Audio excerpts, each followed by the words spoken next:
Bilangan pasal 14. Saya diberikan hikmat oleh Tuhan untuk memadu-madankan tema kita minggu ini. Minggu ini ada kemerdekaan, tapi hari ini juga saudaraku punya tugas mulia dari Tuhan untuk membangun rumah Tuhan di tempat ini. Jadi saudaraku, tema-tema ini harus dipadu-padankan dalam satu kemasan firman Tuhan. Nah, saya diberikan hikmat Tuhan untuk mengambil dari kitab Bilangan pasal 14. Mari saudaraku kita baca lebih dahulu ayat 1 sampai 5. 1 sampai 5 dulu aja, 1 sampai 5 dulu. Apa judulnya di Alkitab kita? Judulnya pemberontakan umat Israel, ya. Saudaraku, yuk kita baca sama-sama dengan cepat karena waktu kita singkat. Ayat 1 sampai 5 lebih dahulu. 1, 2 ya. Lalu segenap umat itu mengeluarkan suara nyaring dan bangsa itu menangis pada malam itu.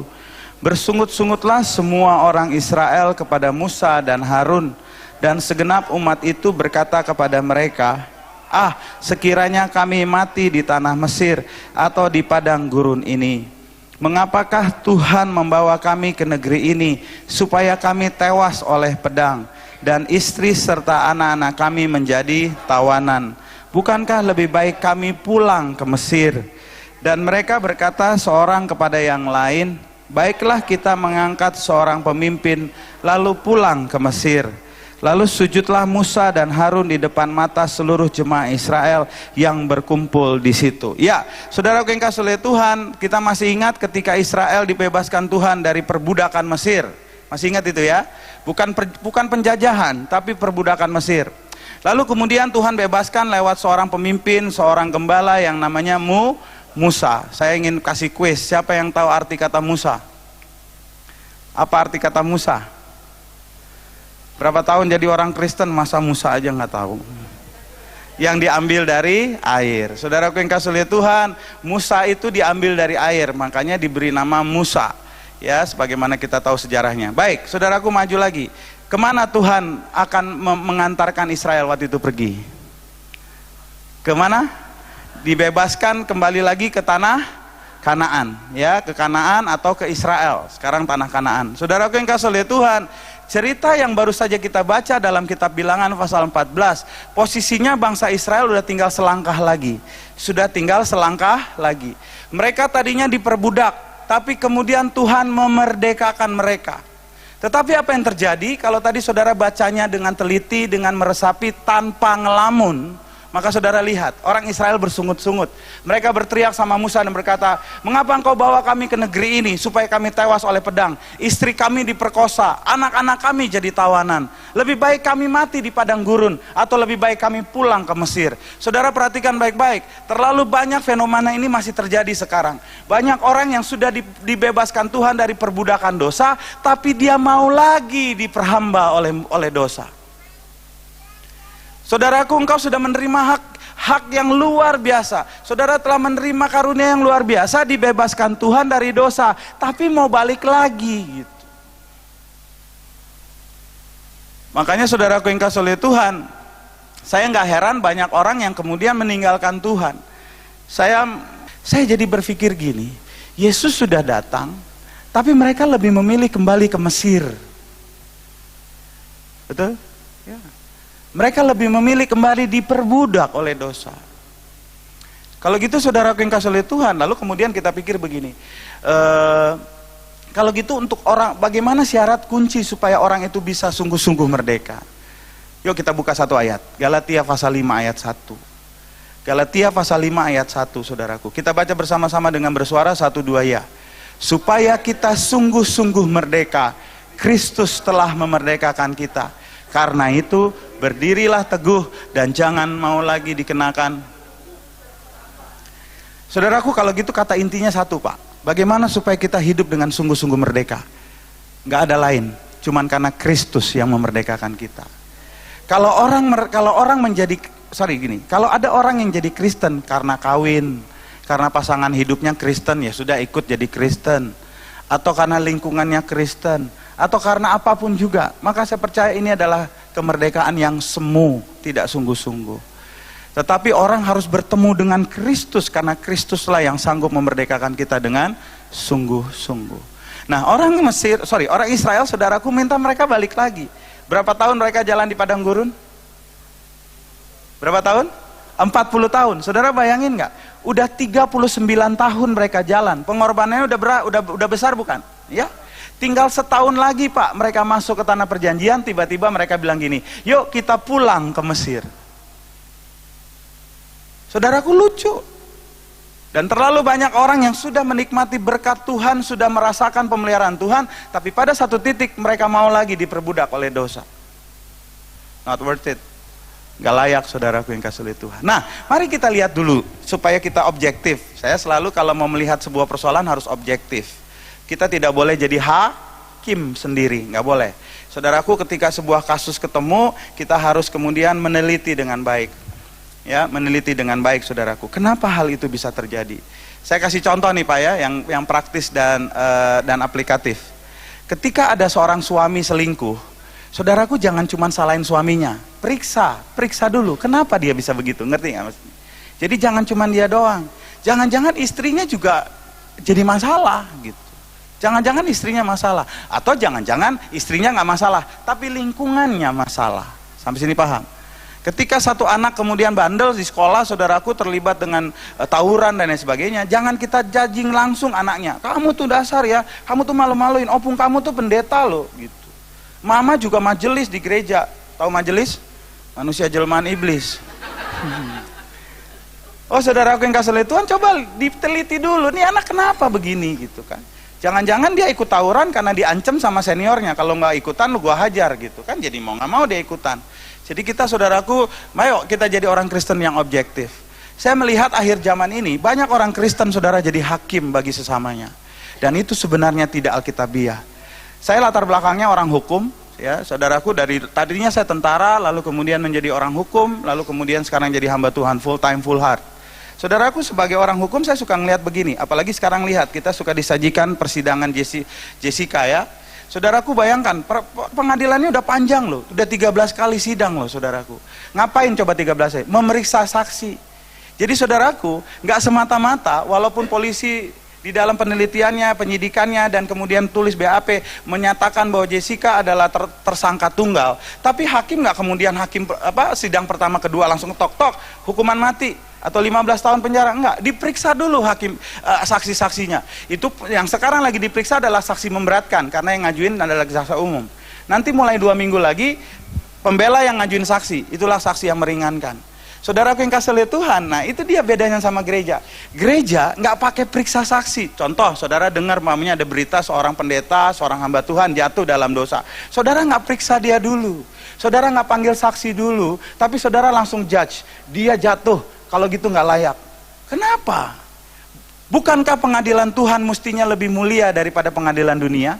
Tapi kenapa pengadilan dunia jauh lebih fair daripada pengadilan di dalam gereja? Padahal kita orang Kristen gereja, katanya Tuhan di sini, katanya Tuhan Maha Pengampun, katanya dasarnya kasih. Tapi kenapa engkau menjadi orang-orang yang lalim? Kira-kira begitu. Jadi kalau saudaraku dengar nih di antara kita semua jemaat ada yang salah, lebih baik dipanggil, periksa 4 mata. Kalau perlu panggil saksi, baru putuskan. Jangan baru dengar saudaraku yang kasih oleh Tuhan, udah kita langsung vonis. Bisa ditangkap sampai sini? Oke. Yuk mari saudaraku yang kasih oleh Tuhan, kita periksa sekarang. Kenapa juga orang Israel pengen pulang? Karena ternyata gini saudaraku, coba lihat pasal 13. Kita kan baru saja tadi membaca pasal 14. Coba pasal 13. Mohon maaf ya kalau agak cepet-cepet saudaraku, karena waktunya singkat, materinya padat gitu kan. Ini kalau di kelas sih saya santai nih, karena saya banyak mengajar mata kuliah. Saya mengajar saudaraku 7 mata kuliah di STT. Bobotnya 2 SKS sampai 4, jadi santai kalau ngomong. 2 SKS 100 menit. Ya, tapi kan kalau kita kan cuma 40 menit sekarang, jadi harus cepet-cepet. Coba lihat pasal 13. Saudara lihat judulnya apa? Lihat di Alkitabmu. Apa judul perikopnya? Ke-12 pengintai. Jadi kan posisinya jadi gini, Pak. Sebelum bangsa Israel yang dipimpin oleh Musa masuk ke tanah perjanjian, Musa ini kan seorang leader, dia seorang pemimpin. Makanya saudaraku yang kasih oleh Tuhan, dalam saya mengajar mata kuliah leadership, Christian leadership, maka salah satu contoh yang kita pakai dari Alkitab, salah satu contoh yang kita pakai dalam Alkitab untuk kepemimpinan Kristen yang baik adalah Musa. Yang paling baik tentu Yesus. Ya, tapi ya salah satu yang baik adalah Musa. Saudaraku yang kasih oleh Tuhan, salah satunya yang kita lihat keunggulan Musa adalah dalam hal ini. Waktu dia sudah dapat, kan kita tahu Israel dapat janji Tuhan tanah Kanaan, tapi tidak karena mentang-mentang semata-mata Tuhan memberikan tanah Kanaan lalu mereka langsung rawe-rawe rantas main masuk, tidak, sekonyong-konyong masuk, tidak. Mereka diam dulu di tempat, lalu kemudian saudaraku Musa memilih 12 orang, satu orang dari tiap suku bangsa Israel untuk diutus masuk ke dalam tanah perjanjian, jadi mata-mata, jadi pengintai, untuk lihat situasinya. Dan ternyata waktu mereka pulang laporannya gimana? Ternyata laporannya benar. Coba bayangin kalau Musa tidak kirim mata-mata pengintai, bisa jadi bangsa Israel blunder, saudaraku. Karena apa? Karena kalau saudara baca dalam ayat 13, laporannya berkata begini, saudaraku. Ternyata orang-orang yang ada tinggal di Kanaan adalah orang yang bagaimana? Orang-orang raksasa. Dari bangsa enak. Enak bukan lezat. Jadi mereka, saudaraku, bahkan dikatakan mereka adalah orang-orang yang kanibal, memakan penduduk, memakan sesamanya. Dan kata bangsa Israel, kita ini seperti apa di hadapan mereka? Seperti belalang. Ya, kalau saudara perhatikan ayat 30 sampai 33 ya. Kita ini seperti belalang, katanya gitu kan. Nah, saudaraku yang kasih oleh Tuhan, bayangkan sekarang ketika 10 orang saudaraku melaporkan pada Musa keadaan seperti itu, apa nggak syok bangsa Israel? Mereka kan berharap kan semuanya laporannya bagus. Ih, subur banget loh Musa, tanahnya hebat. Orang ini kita lempar biji jadi tanaman gitu kan. Ternyata enggak. Bangsa itu keras, kasar-kasar, bentengnya tebel, orangnya raksasa, makan orang. Aduh, ngeri deh gitu. Saudara bayangin nggak, andaikan saudara dengar laporan itu, andaikan saudara adalah orang-orang Israel. Makanya mereka bilang begini, oh jadi begitu? Ya. Terus ngapain Musa engkau bawa kami ke negeri itu? Gitu ya. Jadi masuk akal juga nggak sebenarnya kenapa orang Israel bersungut-sungut? Iya. Tetapi yang jadi masalah adalah karena kabar-kabar buruk, mereka lupa janji Tuhan. Ini persoalan kita sekarang juga. Betapa banyak saudara janji Tuhan buat kita, tapi kemudian hilang, sirna hanya karena kabar buruk. Janji Tuhan buat gereja kita adalah pembangunan gereja ini. Dan kita akan mulai hari ini. Tapi saudaraku, saya ingin kuatkan dan ini peringatan Tuhan, maaf bukan saya, buat kita. Jangan nanti dalam pembangunan, kau lebih dengar kabar buruk daripada janji Tuhan. Kita berdoa supaya sampai nanti gereja kita terbangun dengan baik, sampai finishing, semua berjalan dengan baik. Tapi kan Tuhan gak pernah janji semua perjalanan akan baik. Satu saat ada yang begini, kita harus, pemborongnya udah nagih nih segini, kas berapa? Ya gak cukup. Ya kalau begitu, ya udah deh kita gimana ya? Kalau begini, ya udah mati aja. Gitu. Ya. Kan kita bayar ke pemborong per termin. Begitu termin harus jatuh, kas kita sangat gak cukup. Terus saudaraku yang kasih oleh Tuhan, kau lupa janji Tuhan gitu. Sebagai gembala sidang, saudara, saya gembala sidang dari Gereja Rasuli Indonesia atau Apostolic Church of Indonesia. Kami beribadah di Gandaria City Mall, saudara. Puji Tuhan, gereja kami yang cuman 40-50, Yosa tahu tuh gereja kita ya. Saudaraku yang kasih oleh Tuhan, gereja kami cuma 40-50 orang kalau kebaktian. Ya kalau lagi ada event bisa sampai 100 lebih. Tadinya jemaat kami 200 Pak, tapi kemudian separohnya, lebih dari separoh dibawa oleh pengajaran sesat Hyper Grace. Hyper Grace, setengah kami keluar. Ya tapi nggak apa-apa, saya nggak pernah kecil hati. Saudaraku yang kasih oleh Tuhan, maju terus. Dan puji Tuhan saudaraku, jemaat kami sekarang mulai naik lagi. Sudah bisa 60, 70, 80 sekali kebaktian. Kolektenya berapa? Aduh, lebih besar saudara makan di mall daripada kolekte kami. Tapi saudaraku, demi kemuliaan Tuhan, kami berjuang dengan pertolongan Tuhan. Dan kami bisa ibadah di Gandaria City, bukan nyewa, tapi sekarang jadi milik. Ya, kami memiliki gedung itu sendiri. Sampai-sampai ketika para pendeta-pendeta yang dengar kabar tentang kami, mau GB-nya Pak Niko, ada Andi Cokro, dia mengembalakan di Atlantai 5 ya. Lalu kemudian dari GB seperti GB FIFA dan sebagainya, mereka bilang gini, emang berapa jemaatmu? 40. Ya sampai Pak Yosi Abdi Saputra juga bilang, emang jemaat berapa Pak Andi? Ya 40-50 sebalik baktian. Terus berapa cicilannya? Cicilannya segini Pak. Overhead sebulan berapa? Ya overhead sebulan segini. Bisa nutup tuh gitu, pertanyaannya gitu. Ya saya bilang ya Tuhan sih yang nutup, bukan saya. kolektenya emang berapaan Pak? Maaf kata nih, saya sebut nggak nyampe 1 juta. Wah Pak, itu berarti gereja kurang sehat, gituin loh. Gereja yang kugembalakan dibilang kurang sehat. Bukan mereka yang bilang. Jadi maksudnya gini, maksud mereka bukan sedang menjudge saya, tapi mereka bilang gini, Pak kalau gitu perlu Pak dirubah. Saya bilang saya mau ngerubah gimana ya, udah terserah Tuhan aja. Gereja itu udah berumur 20 tahun Pak. Mau dirubah gimana pun juga, kata Tuhan, emang pokoknya kamu harus hidup dengan iman kepadaku. Makanya saudaraku yang kasih oleh Tuhan, saya saksi cuman sekedar saksi kok. Enggak cari kemuliaan sedikit pun. Saya dengan istri tanggal 1 sampai tanggal 30 setiap bulan kami pelayanan keliling kemana saja. Kadang kami naik mobil kalau lagi mobil, kalau enggak kami naik bus. Dan semua PK yang kami dapat, itulah untuk menutupi semua overhead gereja. Saudaraku yang kasih oleh Tuhan, buat saya sederhana. Seorang gembala mau mati buat dombanya, dan saya sudah mengalaminya. Sampai-sampai pulang pelayanan mau beli martabak manis aja nahan diri Pak. Tapi buat gereja gitu. Kalau gereja lunas baru kita beli. Kalau jangankan martabak manis, abangnya kita beli. Sampai sekarang saudaraku kami harus nahan-nahan. Ya. Bukan karena apa-apa, karena buat kami orientasinya adalah buat gereja dulu. Dan Tuhan ngomong gini Tuhan kasih gini dalam hati saya, Andi, kau rawat rumahku, aku rawat rumahmu. Kau bangun rumahku, aku bangun. Saudaraku yang kasih oleh Tuhan, kami sampai tahun lalu belum punya rumah Pak, belum. Ini saya mau membangkitkan semangat saudara untuk ayo jangan ragu-ragu berkorban bagi Tuhan. Saudaraku, saya tahu pembangunan ini butuh banyak, tapi juga berarti bukan saya gila-gilaan berkata begini, Pak jual rumahmu, uangnya kasih semua ke gereja, lalu kau silakan tinggal di kontrakan. Gak gitu juga sih. Cuman maksud saya, kalau kau sudah digerakkan Tuhan, jangan pernah hitung-hitungan sama Tuhan. Wong Tuhan sudah beri yang terbaik, nyawa dan hidupnya kok. Saudaraku, sampai kepada tahun kemarin kami nggak punya rumah, terus terang. Istri saya nanya sama saya, kapan kita punya rumah ayah? Saya bilang ya udah deh, nanti aja, paling nggak udah punya rumah di surga kan gitu. Ya udah kalau gitu kamu duluan gitu. Saudaraku yang kasih oleh Tuhan, ya sudah. Kenapa Pak? Kan kemudian maaf kata saudaraku, Pak, saya pelayanan tiap hari, bisa 2, 3, 4 kali, hari Minggu aja bisa 5 kali.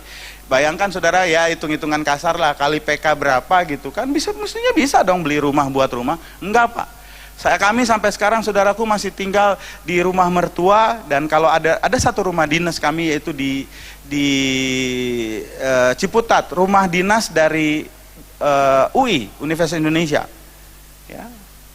Numpang Pak, numpang. Sudah 14 tahun kami numpang di sana. Kalau enggak ke rumah mertua di Duren Sawit. Enggak punya rumah enggak? Saudaraku yang kasih oleh Tuhan, ngimpi-mimpi. Ntar deh kalau gereja udah lunas, baru kita kemudian nabung lagi. Kapan nabungnya? Dan gimana kapan? Saudaraku yang kasih oleh Tuhan, puji Tuhan. Saya cuma cerita, sekali lagi enggak ada maksud apa-apa. Saya pelayanan di sebuah gereja, saudaraku yang kasih oleh Tuhan, di BSD. Ini gereja sahabat saya nih, seperti saya dengan saudara nih, ini gereja sahabat saya. Saudara, saya khotbah, kalau khotbah itu nggak ada pesan-pesan, nggak boleh ada pesan-pesan sponsor. Ngomong aja udah, tapi ngomongnya kebenaran sudah. Saya ngomong saudaraku yang kasih oleh Tuhan, termasuk seperti cerita gitu tadi. Saudaraku, saya melayani sudah 30 tahun, melayani mimbar sudah 30 tahun, tapi sampai belum punya rumah. Saudaraku yang kasih oleh Tuhan, selesainya pendetanya ngajak makan. Pendetanya ngajak makan, lalu kemudian sambil ngakan, saudaraku, waktu itu istri saya nggak ikut. Lalu kemudian dia tepok dengkul saya dan berkata gini, Pak, selama Bapak khotbah Tuhan bicara di hati saya. Tapi saya pikir jangan-jangan itu cuma emosi. Di mobil tadi saya konfirmasi sama istri, ternyata istri saya juga bilang yang sama, Tuhan bicara sama dia. Apa tuh Pak? Kami punya rumah di Poris, itu rumah selama ini dipakai buat pastori para pekerja. Tapi Tuhan bilang, kasih sama Pak Andi. Minggu depan kita pergi ke notaris, kita balik nama, dan Pak Andi silahkan pakai. Saudaraku, seperti cerita-cerita yang ada, lalu kemudian saudara saya gigit lidah, jangan-jangan ini mimpi. Lalu saya cubit pipi saya, enggak loh, sakit, berarti benar. Saya bilang ini, Pak tolong ulangi lagi. Saya saking gak percaya, tolong ulangi lagi. Si pendetanya bilang gini, Pak saya udah bosen, bukan nih, saya udah capek, Bapak kan tadi udah dengar, udah gitu aja. Saudara, tapi pekerjaan Tuhan luar biasa loh. Rumah di Poris, pelayanan saya Jakarta Selatan, jauh, Poris itu udah masuk pada Banten. Lalu kemudian saya bilang ini, Tuhan kami minta yang di daerah pelayanan kami, Kebayoran, Pondok Indah, Radio Dalam, rumah dari mana? Lalu kemudian saudaraku, saya cuma singkat cerita aja. Lalu kemudian dia berkata gini, Pak ternyata Tuhan bilang sama saya lain. Apa itu? Bapak saya kasih uangnya aja, Bapak silakan cari rumah sendiri. Dan dia kasih uang yang selama ini cuma buat saya ngimpi, Pak. Ngelihat angkanya aja nggak pernah. Tapi kemudian saudaraku, sekarang kami mulai renovasi di daerah Cinere. Kalau tuh kita ngurusin rumah Tuhan, Tuhan urusin rumah kita. Tinggal renovasinya nih. Hitung-hitung renovasi perlu 700 juta. Nah lu, anak-anak selama ini satu kamar emplek-emplekan 5 orang. Sekarang mau dibuatin kamar satu-satu. Kayak orang kaya aja. Tapi saudaraku, kita harus punya mimpi yang besar. Ingat, jangan punya mimpi yang kecil-kecil. Persoalan nanti Tuhan kasihnya yang sedang, ya udah terserah Tuhan. Pokoknya mimpi besar dulu. Saudaraku, saya singkat cerita, buat renovasinya pun ada yang ngirim, saudaraku, seharga segitu. Andi pernah kasih proposal minta? No way, saya nggak pernah minta, saya nggak pernah kasih proposal. Tapi saudaraku yang kasih oleh Tuhan, cukupkan segala sesuatu. Makanya saudaraku yang kasih oleh Tuhan, pesan Tuhan hari ini bukan dari saya. Urusin rumah Tuhan, nanti Tuhan urusin rumahmu. Ya. Nah, mari kita maju pada selangkah saudaraku.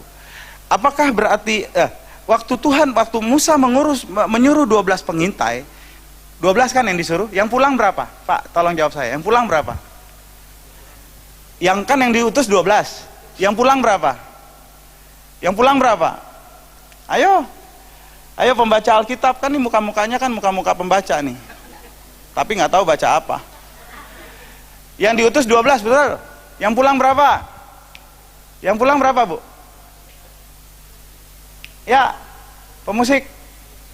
Yang diutus 12. Yang pulang berapa? Yang pulang 2, 10. 10 apa 2? Sebenarnya 2 semuanya, 12-12-nya. Kan yang berangkat 12, yang pulang 12. Dari situ saudaraku yang kasih Tuhan, kita tarik kesimpulan. Tidak heran kenapa Israel punya tentara yang nomor 1 di dunia. Bayangin gak 12 orang? Berapa lama mereka ada di dalam? Saudara perhatiin. 40 hari mereka di dalam, tapi tidak ada satu orang pun yang ketangkep. Tidak ada yang pulang dengan injured. Maksudnya pulang sambil ditandu, kena tembak sama musuh. No. 12 jalan sehat, 12 berangkat jalan sehat, pulang pun sehat. Berarti mereka jago. Padahal tahu nggak perbedaan badan antara mereka dengan orang-orang Palestina, dengan orang-orang tanah perjanjian. Mereka tinggi-tinggi 2 meter, mereka cuman kontet-kontet kan. 160, 170 kayak kita kan, cepet ketahuan nih, pikir, lah ini ya kenapa nih ada orang kate-kate begini nih gitu kan, beredar, bayangin 40 hari mereka beredar, tangkap, kan gampang, tapi mereka nggak ketangkap. Kalaupun ditangkap saudaraku, bisa lolos, kayak belut. Itulah hebatnya mereka. Ya, jadi itulah sebabnya saudaraku, secara tidak terstruktur, diam-diam kita pun belajar dari sana sebenarnya. Kita aja bangsa munafik, nggak mengakui Israel dan tidak mengadakan hubungan diplomatik, tapi kita belajar perang, belajar intel, persenjataan kita pun kita ke sana, ya, afiliasi kita ke sana. Baik, saudaraku yang kasih oleh Tuhan, mari kita sekarang bahas pada kunci yang terakhir, pada bagian yang terakhir. Dari 12 orang ini, perhatikan Pak, dari 12 orang ini terbagi dalam 2 kelompok, satu kelompok 10 orang, satu kelompok 2 orang. Yang 10 orang memberitakan kabar buruk. Mereka lah yang melaporkan pada Musa, bangsa itu raksasa, makan orang, kasar-kasar, kita nggak mungkin masuk. Tetapi yang 2 orang saudaraku memberitakan kabar baik. Siapa namanya? Yosua dan Kaleb. Saudaraku yang kasih oleh Tuhan, yuk kita tarik dulu kesimpulannya. Ini lompat saya ke terakhir. Akhirnya Israel masuk apa tidak? Tolong jawab saya, akhirnya Israel masuk atau tidak? Masuk. Berarti yang menang yang mana? Yang 10 atau yang 2? Yang 2. Kalau gitu mari kita tarik pelajarannya saudaraku. Bukan berarti kalau minoritas itu selalu kalah loh. Boleh minoritas, asal ada Tuhan, maka kita jadi mayoritas. Makanya saya mau bilang gini sama orang Kristen di Indonesia, secara jumlah kita minoritas, ya boleh aja.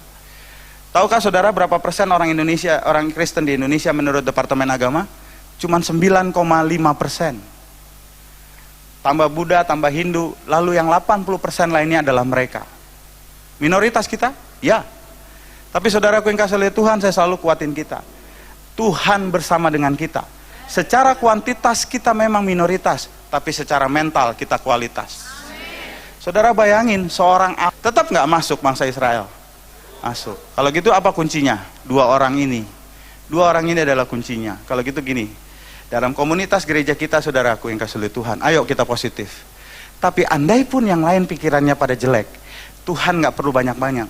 1-2 orang aja, andai saja saudaraku, gembala dan ibu aja yang positif, maka jalan terus.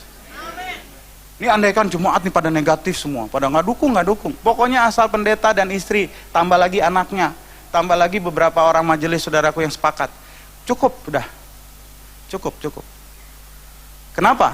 Karena Tuhan kita selalu baik. Pekerjaan Tuhan selalu baik. Nah, mari kita tutup pada bagian terakhir. Saudaraku, apa kunci supaya kita bisa berhasil di dalam hidup? Masuk ke tanah Kanaan kita masing-masing. Tanah Kanaan kita masing-masing adalah cita-cita kita, saudaraku. Jadi sekali lagi, tanah Kanaan kita masing-masing adalah cita-cita kita. Dan bagaimana supaya kita bisa masuk ke tanah perjanjian Kanaan kita masing-masing? Maka kuncinya adalah sebagai berikut. Mari kita lanjutin baca ayat selanjutnya. Yang pertama baca dulu ayat 6 dan 7. Yuk sama-sama baca ya. Ayat 6 dan 7. 1, 2, ya. Tetapi Yosua bin Nun dan Kaleb bin Yefun yang termasuk orang-orang yang telah mengintai negeri itu mengoyakkan pakaiannya dan berkata kepada segenap umat Israel, negeri yang kami lalui untuk diintai itu adalah, lihatlah Kaleb, Yosua dan Kaleb. Saya tanya sama saudaraku, apa kata Yosua dan Kaleb? Dia berkata gini, negeri yang kami lalui untuk diintai adalah negeri yang bagaimana? Luar biasa baiknya. Garis bawahi kata baiknya. Makanya saudara kalau ditanya apa kabar? Apa kabar? Luar biasa apa? Harus lengkap. Nah, karena saudara cuma jawab luar biasa, bisa luar biasa lagi bangkrut, bisa. Apa kabar? Luar biasa. Baiknya? Enggak Pak, lagi luar biasa kere. Gitu kan bisa. Makanya jangan sampai saudara jawab harus lengkap. Apa kabar? Luar biasa baiknya. Ya gitu. Luar biasa baiknya. Gitu ya. Oke. Saudaraku yang kasih oleh Tuhan, tolong jawab saya. Yosua dan Kaleb lihat raksasa juga nggak? Menurut saudara? Lihat nggak? Lihat orang makan orang nggak? Lihat bagaimana bangsa itu keras dan kasar nggak? Lihat, dengar baik-baik. 12 orang ini melihat fenomena yang sama. Tapi lihat yang keluar dari mulut. Yang 10 mereka berkata, nggak mungkin kita masuk. Wih, pokoknya ngeri banget deh Musa. Gitu. Paham? Tapi lihat apa kata 2 orang ini. Mereka memang lihat semua yang buruk. Tapi yang keluar dari mulut selalu yang baik. Kalau gitu lihat, kunci yang pertama, kalau saudara mau masuk di Kanaan saudara, jadilah orang yang serba positif. Serba positif artinya gini, hatimu positif, pikiranmu positif, percaya, kata-katamu juga positif.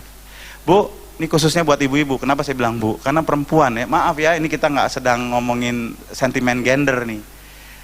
Yang paling doyan gosip laki atau perempuan? Jawab saya. Jujur-jujuran deh. Yang bilang laki juga boleh, pasti laki-laki kelainan. Kalau laki-laki sejati, percaya kami nggak, beneran bu. Makanya coba nih pembuktian nih, perempuan doyan gosip nih pembuktiannya di mana? Saudara pernah arisan nggak, keluarga? Atau arisan komplek? Ingat? Ya, suami istri, semuanya datang nih couples, suami istri. Lihat deh, yang ngobrol paling rame, yang kelompok perempuan atau yang laki? Dengerin, perhatiin. Kita nyampe di rumah orang gitu, apa kabar? Ibu-ibu semua di dalam kan, ya kan, rame. Nah bapak-bapaknya masih di teras nih nguduk-nguduk. Coba lihat, kita ngobrol juga kadang-kadang suka mati angin pak, mau ngobrolin apa ya? Paling kita ngomong gini, diem-dieman, terus, tadi malam Barcelona menang 6-2 ya lawan Betis? Iya gitu. Saya Barca soalnya. Iya. Terus yang satu lagi bilang gini, oh gitu, ya, gue nggak ikutin, soalnya gue sukanya MU. Oke, diem lagi. Tapi coba dengerin yang perempuan.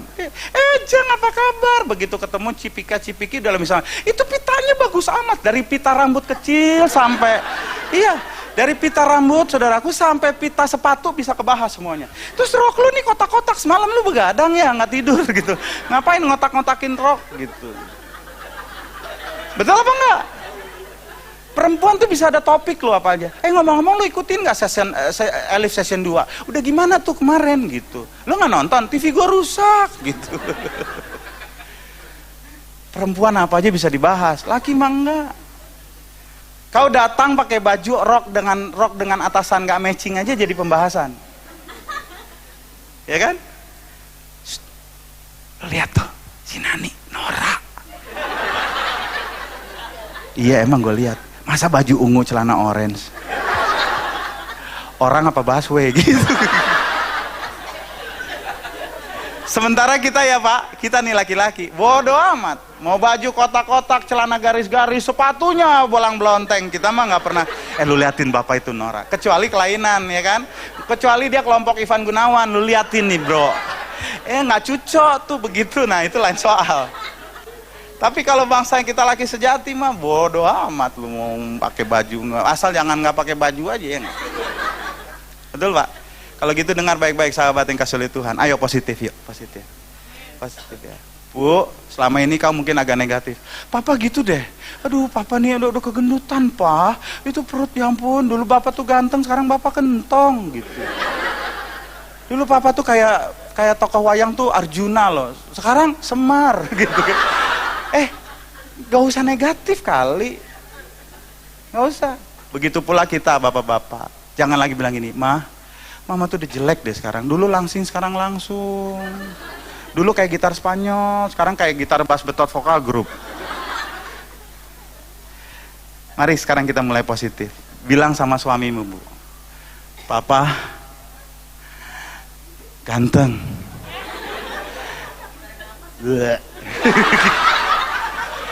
Persoalan muntah nomor 2. Yang penting di dianya kita ngomong dulu. Bu, selalu perkataan positif sama anak-anakmu. Sini sayang, kamu anak baik. Banyakan kita kan suka gini, nakal amat sih kamu. Tuh, sumpahnya udah masuk tuh. Kamu nakal. Gak heran anakmu nakal. Tapi saudaraku pakai kata-kata yang bagus. Kamu anak baik sayangnya, kamu pinter ya. Kamu bisa loh jadi ranking 1. Bisa nak, bisa. Jadi anak Tuhan yang positif. Termasuk gereja kita ini. Ya, nanti mau dibangun saudaraku, ayo perkatakan positif. Tadi Pak Albert sudah ngajarin kita. Tuhan baik, bahwasannya untuk selama-lamanya kasih setianya. Amin. Kunci yang kedua, sedikit lagi saudaraku. Lihat ayatnya yang ke-8. Baca sama-sama yuk. 1. Jika Tuhan berkenan kepada kita, maka Ia akan membawa kita masuk ke negeri itu dan akan memberikan kepada kita suatu negeri yang berlimpah susu dan madu. Ya, yang kedua saudaraku, supaya saudara dan saya bisa masuk ke tanah perjanjian, garis bawahi kalimat berikut. Jika Tuhan berkenan. Apa arti jika Tuhan berkenan? Apa artinya jika Tuhan berkenan? Ya? Jika Tuhan izinkan. Insya Allah gitu ya. Ya, itulah karena kebanyakan nonton Mama Dedeh daripada baca Alkitab. Saya jelasin langsung cepat aja karena waktu. Kata berkenan dalam kalimat ini bukan kalau Tuhan izinkan, kalau Tuhan mau. Saudaraku, bukalah kamus bahasa Indonesia. Saya kasih sedikit tips bagi kita untuk ngerti Alkitab. Kadang-kala kita harus pakai kamus bahasa Indonesia.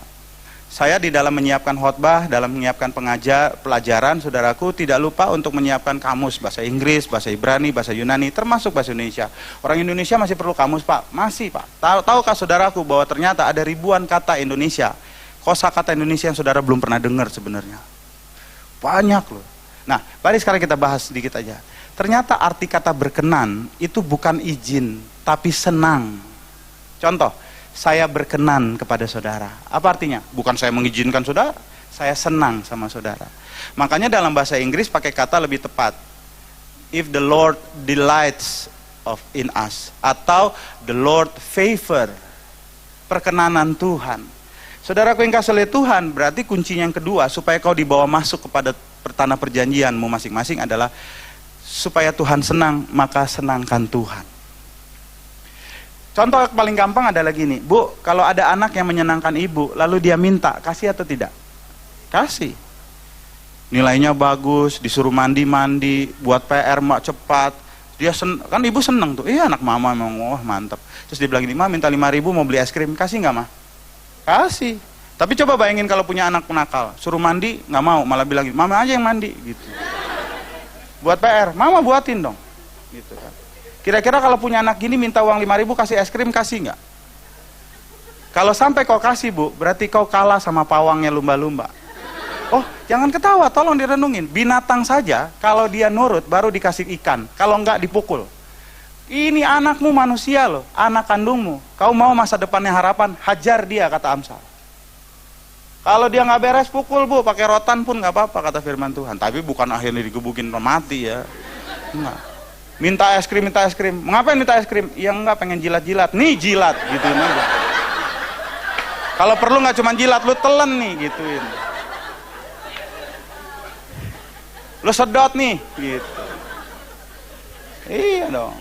Tahu dong yang namanya reward and punishment. Jadi saudara yang kasih oleh Tuhan, ayo senangkan Tuhan.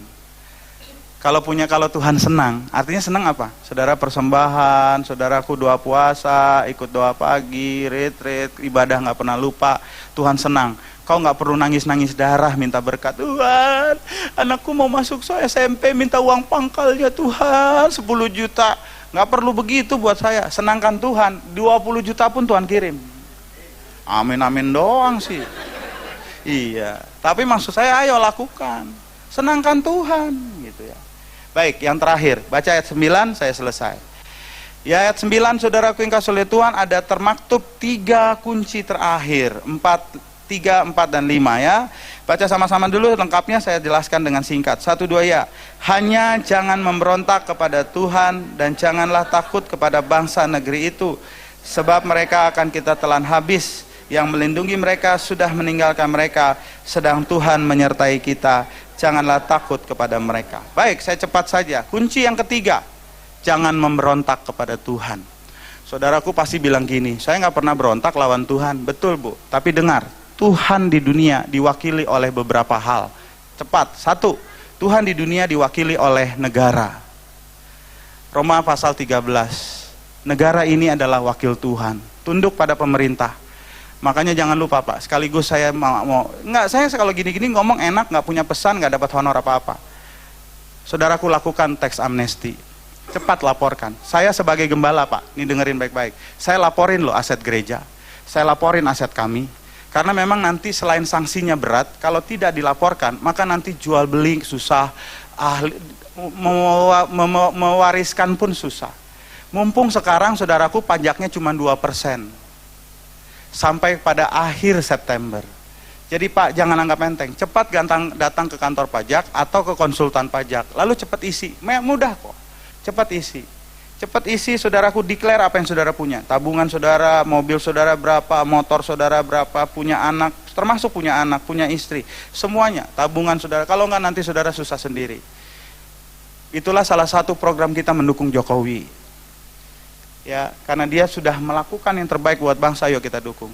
Cuman 2% Pak pajaknya. Jadi udah, laporin aja. Karena sampai nanti 31 September saudara nggak bayar, maka saudara akan kena pajak progresif. Jadi 4, jadi 5, jadi 6, sampai 31 April. Setelah itu 30%. Setelah itu saudaraku 200%. Jadi harga rumahmu 1M, kau pajaknya 2M. Miskin deh. Oh iya. Saya juga setuju kalau bulan depan rokok jadi 50.000 per bungkus. Setuju. Supaya pada kembali kepada linting. Enggak.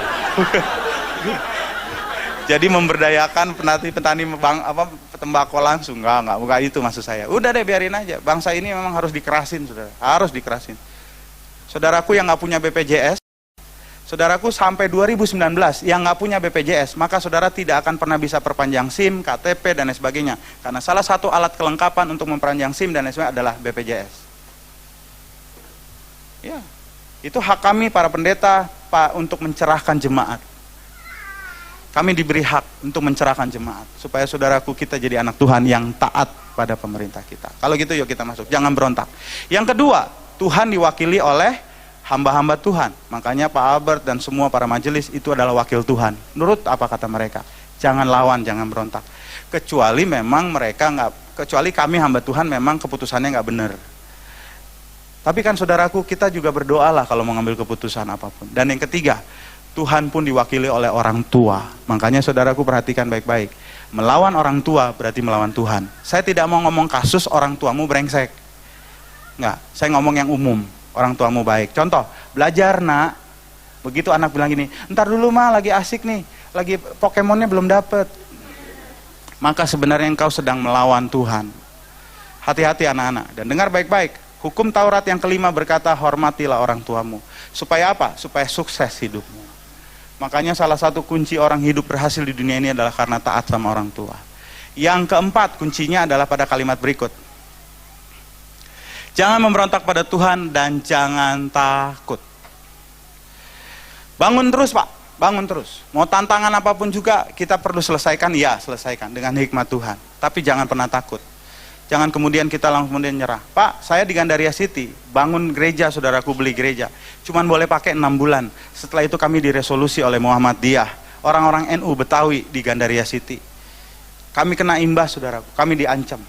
Sampai akhirnya mall sendiri takut, saudaraku, tanah takut dibakar, jadi kita disuruh stop. Saudara bayangin nggak? Kita beli gedung nggak bisa pakai. 6 bulan lamanya kami nggak bisa pakai. Takut? No.